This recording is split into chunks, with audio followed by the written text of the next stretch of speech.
알시스 프로울의 거룩함으로 나아가라. 구원에 있어서 하나님의 역할과 나의 역할. 제1장 그리스도인의 삶에는 목표가 있다. 그리스도인의 삶은 단순하지 않다. 어디를 향해 가고 있는지를 아는 것도 중요하고 또 그곳에 어떻게 갈 수 있는지를 아는 것도 중요하다. 하지만 거룩한 삶을 통해 하나님을 영화롭게 하기 위하여 우리가 창조되었다는 성경의 가르침을 알게 되면 그것을 이룰 수 있는 빠르고 간편한 방법과 해결책을 찾으려고 하기 쉽다. 그리스도인들은 종종 예수님께 나오면 당신의 문제가 모두 깨끗이 해결될 것입니다 라고 말하지만 그것은 내가 가장 듣기 싫어하는 말 가운데 하나다. 그렇게 가볍게 이야기하지 말라. 사실 나는 그리스도인이 되기 전만 해도 나의 삶이 이렇게까지 복잡해질 것이라고는 생각하지 못했다. 그리스도인이 되기 전에 나의 삶은 비록 무의미하고 공허했는지는 몰라도 지금보다는 훨씬 더 단순했다. 대개는 내가 하고 싶은 것을 무엇이든 다 할 수 있었다. 당시만 해도 나는 후회나 슬픔을 느끼지 않고 마음껏 즐길 수 있을 만큼 양심을 충분히 무감각하게 만들 수가 있었다. 그러나 영혼이 새롭게 거듭나면 양심도 새로워지기 마련이다. 그리스도인이 된 사람은 삶을 진지하게 받아들인다. 우리가 삶을 이전보다 훨씬 더 진지하게 받아들이는 이유는 삶이 진정으로 중요한 것이라는 사실을 깨닫기 때문이다. 회심했다고 해서 죄의 성향이 사라지는 것은 결코 아니다. 그리스도인들은 만화에 나오는 사람처럼 한쪽 어깨 위에는 천사가, 다른 한쪽 어깨 위에는 악마가 올라타 앉아있는 모습으로 도덕적인 싸움을 하며 살아간다. 우리는 그들 사이에서 크게 번민하며 양쪽으로부터 모두 영향을 받는다. 따라서 그리스도인의 삶은 복잡하다. 하나님은 은혜를 풍성하게 베풀어 우리의 성장을 도우신다. 그러나 성장은 우리의 큰 노력과 수고를 요구한다. 회심하고 나서 처음 몇 주 동안 성경을 마치 소설처럼 처음부터 끝까지 읽었던 기억이 난다. 그런 식으로 성경을 읽으면서 내가 받았던 인상은 내 기억 속에서 영원히 사라지지 않을 것이다. 성경을 실제로 이해한 양은 매우 적었지만 나는 그 가르침을 통해 엄청난 영향을 받았다. 그러나 큰 고뇌와 불안감이 아울러 느껴졌다. 왜냐하면 특히 구약 성경을 읽을 때 와, 하나님은 정말 진지하신 분이시구나. 그리스도인이 된다는 것은 전부가 아니면 전무, 둘 중 하나로구나 라는 생각이 들었기 때문이다. 지금도 왜 그랬는지 이유는 알 수 없지만 내가 좀 더 깊이 공부하기로 선택한 성경은 빌립보서였다. 빌립보서를 읽다가 두렵고 떨림으로 너희 구원을 이루라. 너희 안에서 행하시는 이는 하나님이시니 자기의 기쁘신 뜻을 위하여 너희에게 소원을 두고 행하게 하시나니 라는 말씀을 발견했던 기억이 난다. 그 구절이 중요하게 느껴졌던 이유는 영적 성장이 궁극적으로 하나님의 은혜에서 비롯되는 것이라는 사실을 어렴풋이나마 깨달았기 때문이다. 하나님은 우리 안에서 우리를 통해 우리와 함께 일하신다. 그러나 그와 동시에 우리에게 우리의 구원을 이루라는 권고가 주어졌다. 나는 이미 그때부터 영적 성장을 이루려면 수고와 노력이 필요하다는 것을 이해했다. 물론 그것은 사랑의 수고일 테지만 그럼에도 불구하고 바울 사도는 성령의 영감을 받아 신중하고도 정확하게 이루라 라는 용어를 사용했다. 성화는 평범한 노력으로 이루어지는 것이 아니다. 바울은 두려움과 떨림으로 구원을 이루라고 말했다. 이것은 위협에 겁을 먹고 어둠 속에 웅크리는 사람의 두려움과 떨림이나 심신을 마비시키는 공포가 아니다. 바울의 말은 부지런히 관심과 주의를 기울여 힘써 이루어야 할 일을 두렵고 떨리는 마음이 들 정도로 진지하게 받아들여 행하라는 의미다. 우리는 우리를 대적하는 인간 앞에서 두려워 떨지 않는다. 우리는 하나님 앞에서 떤다. 우리는 하나님이 우리 안에서 역사하신다는 것을 알기에 희망을 품고 그렇게 한다. 우리가 노력하는 이유는 하나님이 우리 안에서 그렇게 하도록 역사하시기 때문이다. 빌립보서를 처음 공부하면서 아래의 대목을 표시해 둔 것이 생각난다. 내가 이미 얻었다 함도 아니요 온전히 이루었다 함도 아니라 오직 내가 그리스도 예수께 잡힌 바 된 그것을 잡으려고 달려가노라.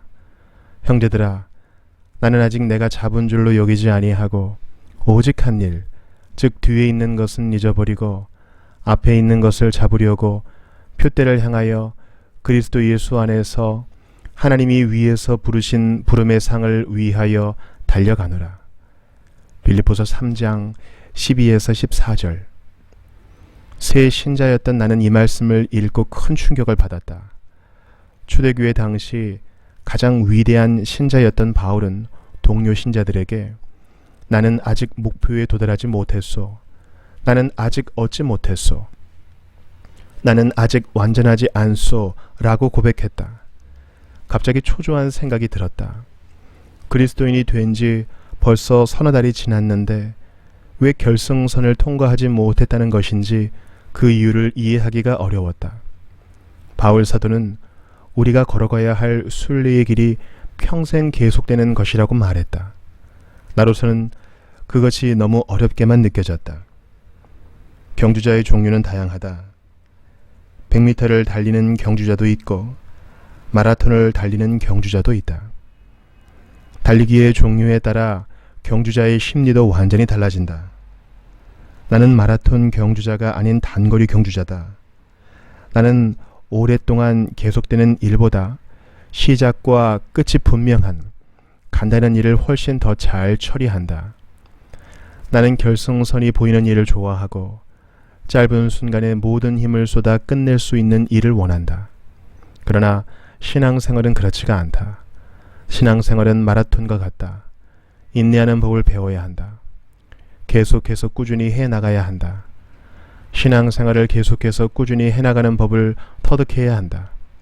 이것이 내가 이미 얻었다 함도 아니요 온전히 이루었다 함도 아니라 오직 그것을 잡으려고 달려가노라 라는 바울의 말이 나의 마음을 날카롭게 파고들었던 이유였다.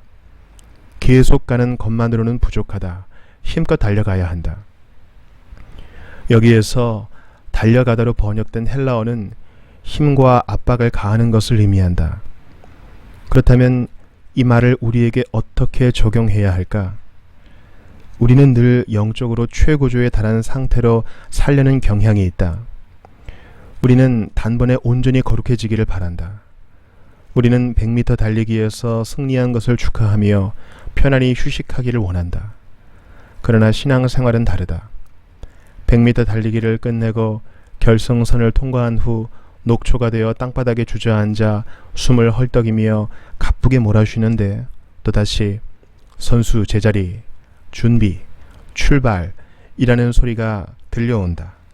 서둘러 일어나서 다시 달려가야 한다.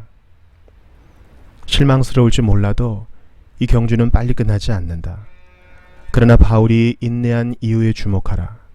그는 표대를 향하여 그리스도 예수 안에서 하나님이 위에서 부르신 부름의 상을 위하여 달려가노라 라고 말했다.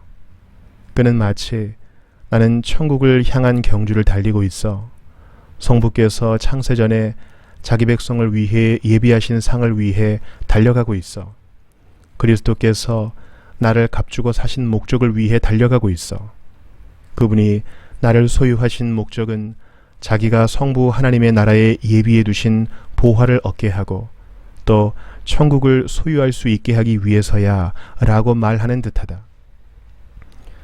아울러 바울은 나는 아직 내가 잡은 줄로 여기지 아니하고 오직 한 일, 즉 뒤에 있는 것은 잊어버리고 라고 말했다. 그는 과거의 실패를 곰곰이 되씹으며 허비할 시간이 없었다. 그는 항상 다음 단계에 관심을 두었다. 그는 늘 천국을 바라보았다. 하나님은 지금도 우리를 부르고 계신다. 우리는 대개 하나님이 이것을 하라, 저것을 하라, 이 도시에 살라, 저 도시에 살라 라고 부르시는 줄로 생각한다. 물론 그런 것들은 엄연한 현실이다. 그리스도께서는 하늘에서 우리를 자기에게로 오라고 부르신다. 그것이 우리가 계속 바라봐야 할 결승선이다. 바울도 그것을 바라보았다. 우리의 영혼이 느끼는 모든 고통과 우리의 모든 인내를 보상해 줄 상급은 그리스도 자신이다. 그분이 우리가 표대를 향해 달려가야 할 이유다. 성경은 천국의 약속을 종종 안식에 들어가는 것으로 묘사한다. 그 이유는 우리의 지친 영혼을 오직 안식으로만 달랠 수 있기 때문이다. 이것이 우리가 예배를 드리는 이유이고 하나님의 말씀을 읽는 이유이며 하나님의 백성과 함께 모이는 이유다. 우리가 그렇게 하는 이유는 영혼의 안식과 활력을 얻기 위해서다. 그래야만 더 열심히 노력할 수 있고 우리의 구원을 이룰 수 있다. 경주자가 계속 달리려면 산소가 필요한 것처럼 우리의 영혼이 계속 새 힘을 얻으려면 하나님이 주신 은혜의 수단이 필요하다. 하나님의 은혜에서 비롯하는 능력도 필요하고 기도와 동료 신자들과의 교제와 견책도 필요하다. 다른 신자들이 우리를 필요로 하는 것처럼 우리도 다른 신자들을 필요로 한다. 우리의 목표를 기억하라. 그리스도를 더욱 본받기를 원한다면 성장 계획을 세우는 것이 필요하다. 더욱 거룩해지기를 원한다면 우리의 창조주요, 설계자요, 유지자이신 주님과 함께 시작해야 한다. 우리의 목적지를 알아야만 그곳에 가는 방법을 알 수 있다. 거룩해지려면 지켜야 할 기준이 있어야 한다. 그런 기준은 곧 그것을 요구하는 분이 존재하신다는 것을 전제한다. 따라서 우리는 창조주요 구원자이신 하나님에게서부터 시작해야 한다. 하나님의 구원 사역은 나중에 만들어진 것이 아니다. 하나님은 창세전에 이미 세상을 구원할 계획을 세우셨다. 그분은 영원 전부터 자기 자녀들에게 영생을 약속하셨다. 성경은 하나님이 우리를 구원하사 거룩하신 소명으로 부르심은 오직 자기의 뜻과 영원 전부터 그리스도 예수 안에서 우리에게 주신 은혜대로 하심이라 라고 말씀한다. 이 말씀은 하나님이 영원 전부터 자신이 세상을 창조할 것과 인간의 타락이 있을 것과 자기 백성을 구원할 것을 미리 알고 계셨다는 뜻을 담고 있다. 그분은 모든 피조물이 창조주의 영광을 지향하도록 의도하셨다.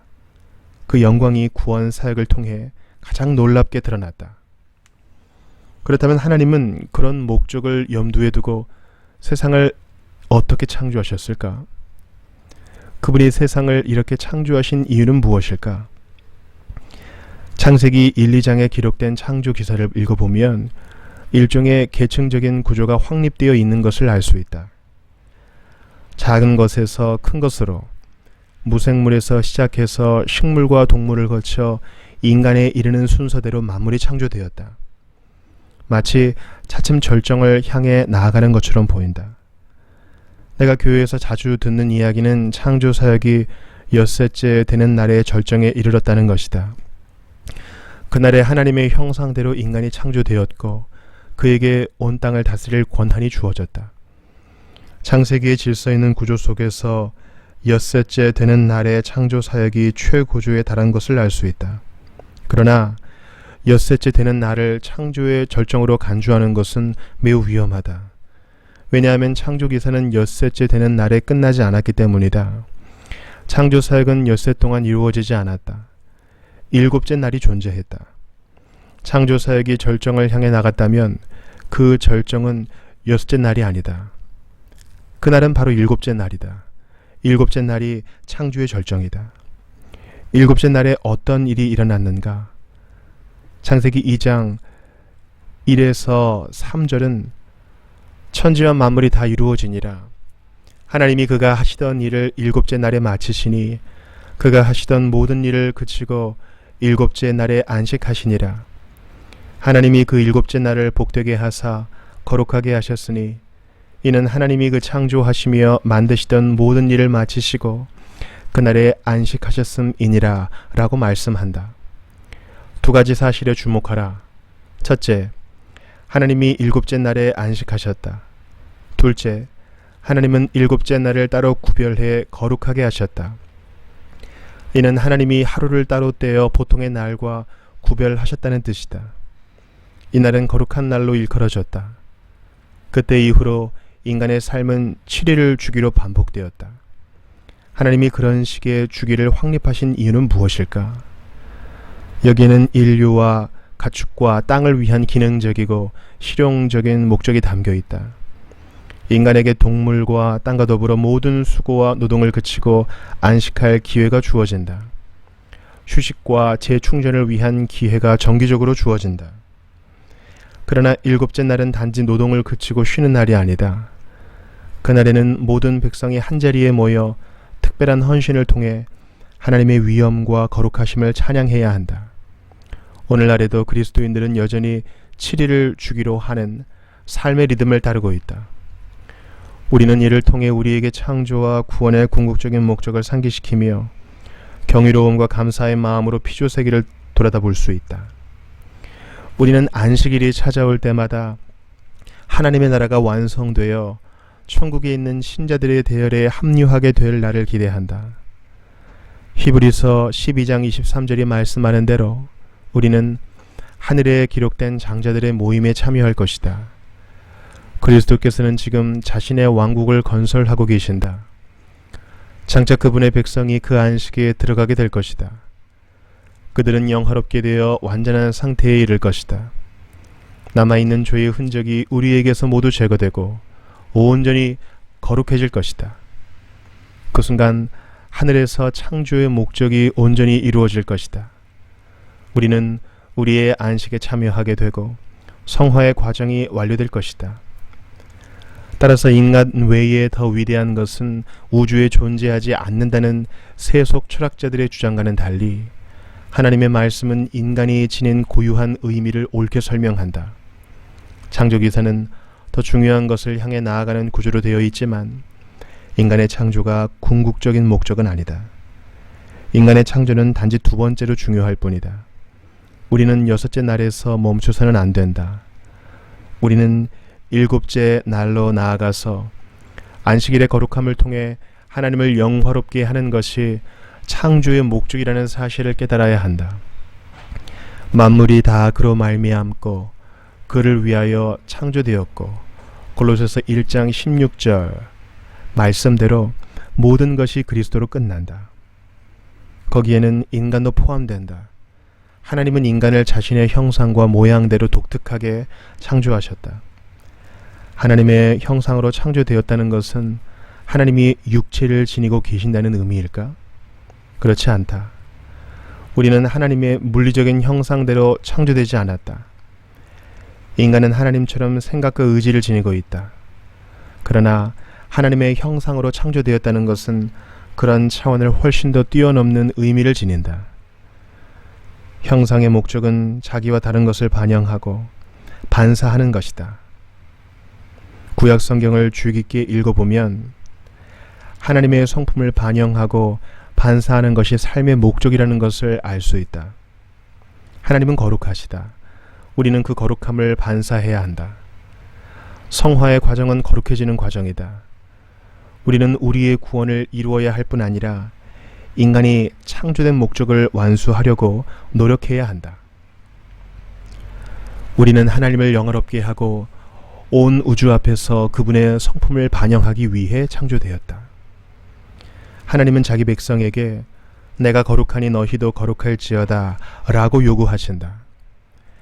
하나님은 안식일을 제정하심으로써 구원의 목적을 상기시키는 초월적인 표징을 허락하셨다. 따라서 우리는 안식일을 지킬 때마다 그날이 제정된 이유를 깊이 생각해야 한다. 내 마음이 열망하는 이 안식은 무엇인가 라고 스스로에게 물어보라. 안식일은 하나님이 우리의 모든 수고를 없애고 자신의 영원한 안식에 참여하게 하실 날을 예표한다. 그날에 우리는 하나님의 참모습을 그대로 볼 것이고 그분 앞에 흠 없이 거룩한 모습으로 설 것이다. 우리는 그분을 영원히 찬양할 것이다. 우리의 구원을 통해 자신을 영화롭게 하는 것이 하나님의 목적이다.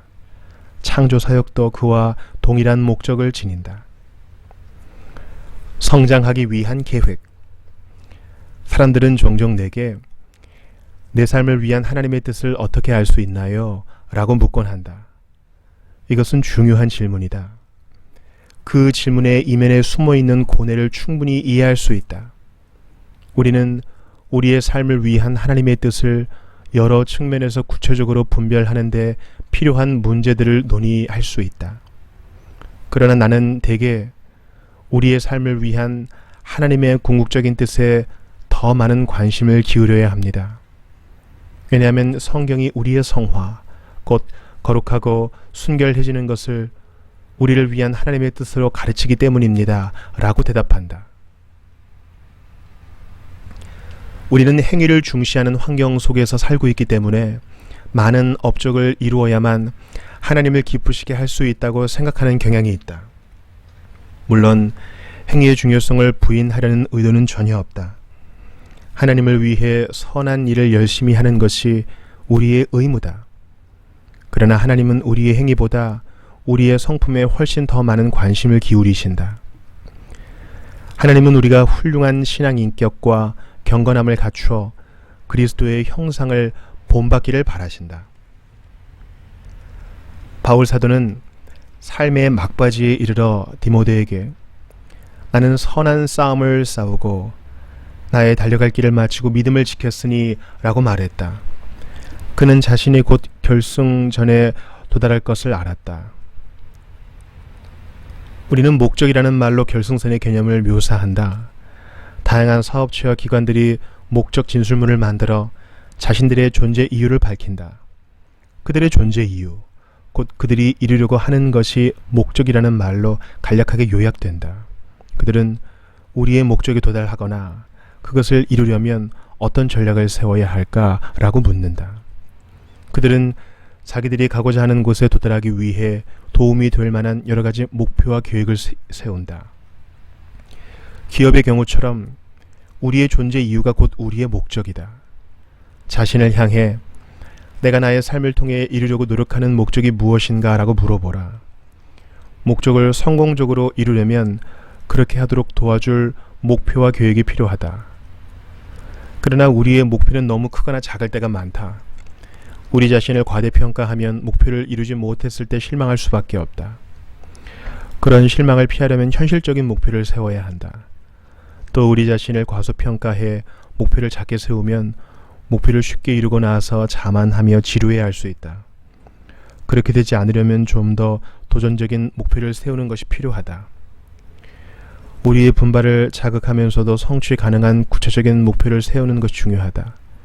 영적 목표든 물리적인 목표든 관계나 직업 활동과 관련된 목표든 삶을 위한 목표를 정할 때 활용할 수 있는 공식을 한 가지 알려주고 싶다. 그것은 양적으로 측정 가능한 명사를 목적으로 하는 동사를 선택하고 그 뒤에 날짜를 명시하는 것이다. 그것이 공식이다. 예를 들어 내년에 집 마당을 좀 더 아름답게 가꾸는 것을 목표로 정했다고 가정해보자.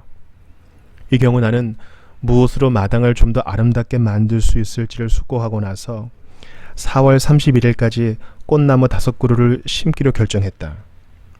측량 가능한 목표라는 사실을 즉각 알 수 있을 것이다. 목표와 날짜를 구체적으로 명시했다. 4월 31일이 지나면 내가 실패했는지 아니면 부분적으로 성공했는지 또는 완벽하게 목표를 달성했는지를 알 수 있다. 물론 영적 목표는 양적으로 측정하기가 어렵다. 영혼을 정확하게 현미경으로 들여다볼 수 있는 사람이 누가 있겠는가. 그런데도 그리스도인들은 외적인 업적과 성취에 집착하는 경향이 있다. 그들은 자신이 그리스도인이라는 사실을 양적으로 측정해 확인하고 싶어 한다. 그런 시도는 매우 위험하다. 그러나 한편으로 목표를 세우는 습관을 기르면 여러모로 유익한 점이 있다. 구체적으로 말해 우리는 나의 목적이 거룩해지는 것, 곧 그리스도의 형상을 온전히 담는 것이라면 하나님이 자기 백성을 위해 세우신 목표는 무엇일까?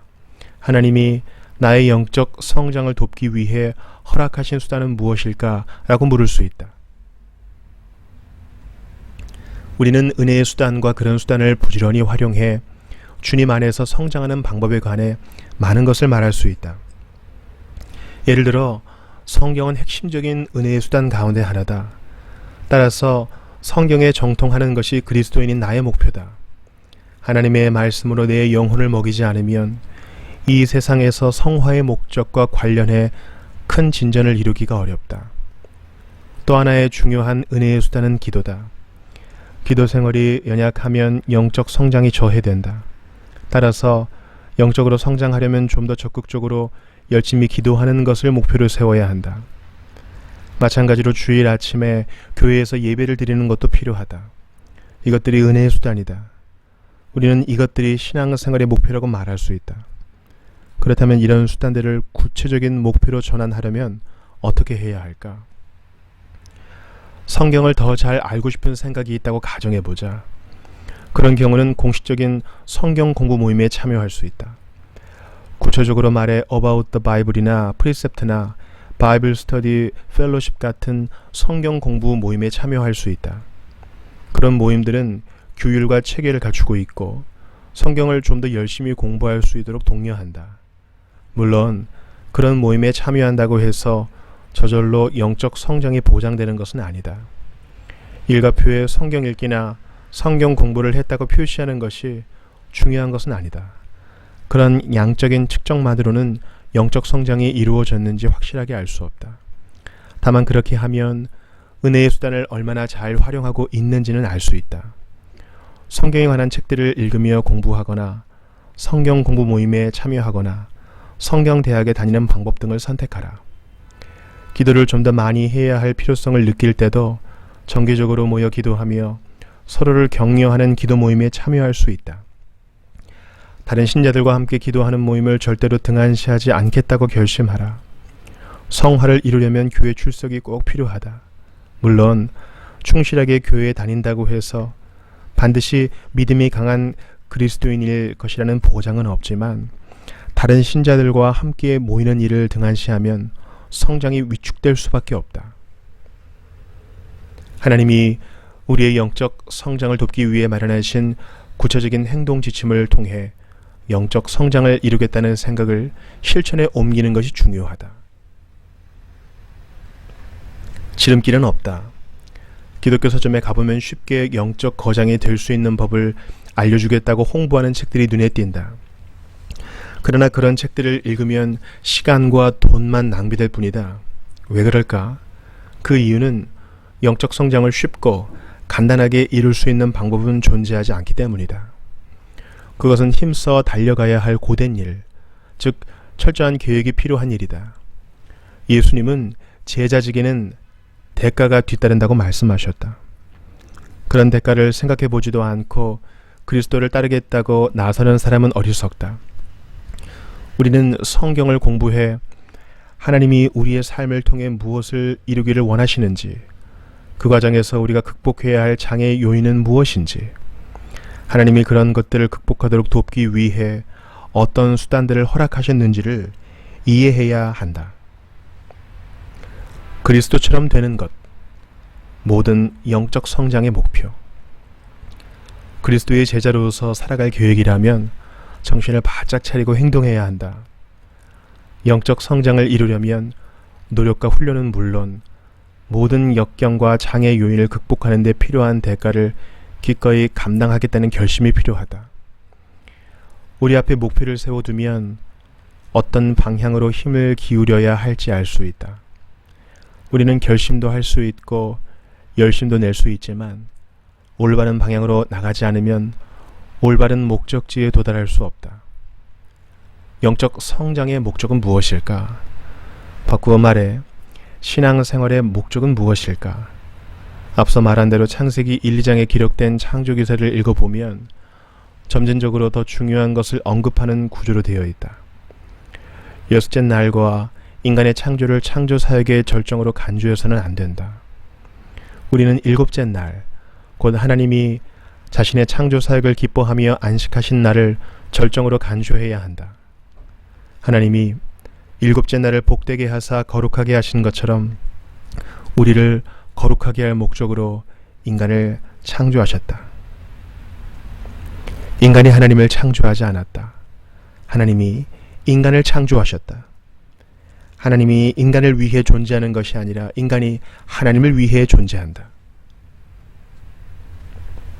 성경이 가르치는 대로 하나님을 인간의 형상으로 만드는 것은 우상 숭배에 해당한다. 그것이 우상 숭배인 이유는 피조물을 하나님처럼 숭배하는 것이기 때문이다. 현대 신학의 가장 큰 문제점은 하나님을 인간의 형상으로 만드는 것이다. 앞에서 인간이 하나님의 성품을 반영하고 반사하는 독특한 능력을 부여받은 상태로 창조되었다는 점을 힘써 강조한 이유가 바로 여기에 있다. 창조주 하나님은 인간을 창조하면서 자신의 거룩함을 반사하고 반영할 수 있는 능력을 부여하셨다. 인간은 본질적으로 거룩하지 않지만 하나님은 본질적으로 거룩하시다. 그분은 피조물인 인간에게 자신을 증언하라고 곧 온 세상을 향해 자신의 성품을 나타내 보이라는 소명을 주셨다. 잘 알다시피 그리스도께서는 완전한 복종의 삶을 사셨다. 그분은 인간이 창조된 목적과 그 소명을 온전히 이루셨다. 그것이 바울이 마지막 아담, 곧 새로운 아담이신 예수님 안에 신성의 모든 충만이 육체로 거하신다 라고 말했던 이유다. 예수님은 하나님의 영광의 광채이고 그 본체의 형상이시다. 따라서 예수님은 제자들에게 나를 본 자는 아버지를 보았거늘 이라고 말씀할 수 있으셨다. 여기에서 조심해야 할 것이 있다. 나는 신성이 어떤 수단을 통해 우리 안에서 그대로 복사되어 나타난다고 말하지 않았다. 모세가 산에 올라가서 하나님과 대화를 나눌 때 어떤 일이 일어났는지 생각해보라. 그의 용모가 변했다. 즉 그의 얼굴이 밝게 빛났다. 모세에게서 찬란한 영광이 물리적으로 반사되어 나타났다. 그런 현상이 나타난 이유는 무엇일까? 미디안의 목자였던 그의 내적 영광이 마침내 피부 밖으로 표출되어 사람들이 그의 내면에 있는 것을 보게 된 것일까? 그렇지 않다. 모세가 산에서 내려올 때 영광의 빛이 그의 얼굴에서 찬란하게 빛났던 이유는 하나님을 가까이 마주하고 있을 때 그분의 영광이 그를 온통 에워싸고 있었기 때문이다. 그리스도인의 가장 큰 목적은 지복직관, 곧 천상에서 하나님을 친히 뵙는 것이다.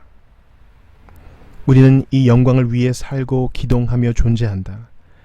이것이 삶의 극치라고 할 수 있는 우리의 가장 큰 희망이다. 모세의 얼굴이 아닌 하나님의 얼굴을 친히 뵙는 것이 우리의 영혼이 바라는 가장 큰 갈망이요 우리의 바람을 충족시키는 가장 큰 만족이다. 우리는 죄를 지었다. 우리는 더럽고 흉하고 추하다. 그러나 우리는 말살되지 않았다. 하나님은 우리를 보존하셨다. 그분은 우리를 진멸하지 않으셨다.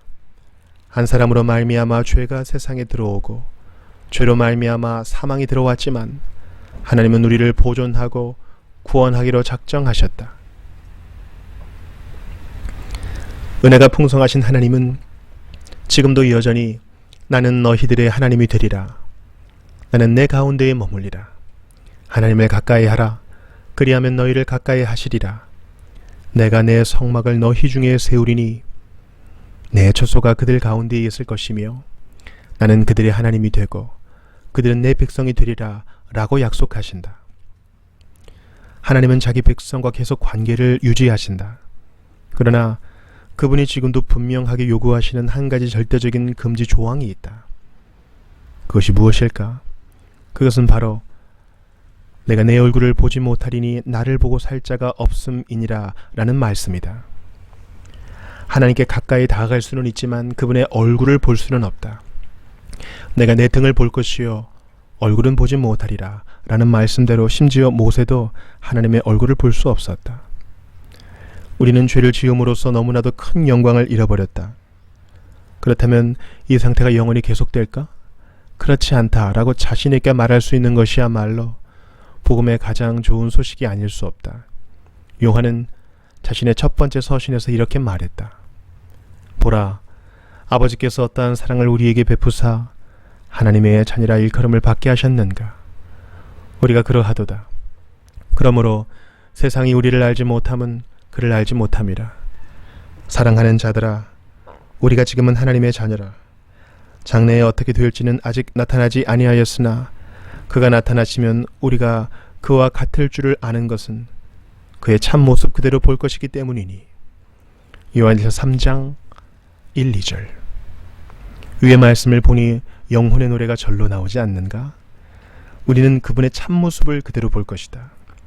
피조물의 영광을 통해 반영되거나 반사된 모습이나 하나님이 창조하신 인간의 형상이 아닌 그분의 참모습을 그대로 볼 것이다. 우리는 환희에 드러난 하나님의 얼굴을 직접 볼 것이다. 그 순간에 우리의 영혼은 온전하게 만족되고 하나님의 아름다우신 영광이 찬란하게 드러날 것이다. 이것이 우리의 가장 깊은 갈망이요 가장 큰 행복이다. 그렇다면 모든 선물 가운데 가장 큰 선물인 이것을 어떻게 받을 수 있을까? 누구에게 하나님을 보게 될 기회가 약속되었을까? 그 약속은 마음이 청결한 자에게 주어졌다. 예수님은 마음이 청결한 자는 복이 있나니 그들이 하나님을 볼 것이미요 라고 말씀하셨다. 그러나 우리는 마음이 청결하지가 못하다. 이것이 이 책을 읽는 사람 중에 하나님을 본 사람이 아무도 없는 이유다. 삶의 목적은 그리스도의 형상을 담는 것이다. 우리가 창조된 본래의 목적, 곧 하나님의 성품을 주변 세상에 반사하는 것이 우리의 목적이다. 내가 어렸을 때 배운 웨스트민스터 소유리 문답의 첫 번째 물음은 인간의 가장 중요한 목적이 무엇인가 라고 묻고, 인간의 가장 중요한 목적은 하나님을 영화롭게 하고 그분을 영원히 즐거워하는 것이다 라고 대답한다. 어렸을 때는 하나님을 영화롭게 하는 것이 즐거운 일이라고 생각하지 않았기 때문에 그 말의 의미를 도무지 이해하기가 어려웠다. 그러나 그 후로 하나님의 가장 큰 영광이야말로 나의 가장 큰 기쁨이라는 사실을 깨달았다. 우리는 우리의 창조주이신 하나님을 영화롭게 하기 위해 창조되었다. 우리는 거룩하게 되기 위해 창조되었다. 이 목적을 거부하면 우리는 모든 가치를 잃어버린 채 깊은 상실감과 불안감에 시달릴 수밖에 없다. 왜냐하면 우리가 창조된 본래의 본성에서 벗어났기 때문이다. 그러나 우리의 영혼이 하나님의 영광을 소중히 여기면 거룩한 삶이라는 목적을 향해 달려가는데 필요한 동력을 얻을 수 있다. 목적이 수단의 동력을 공급한다.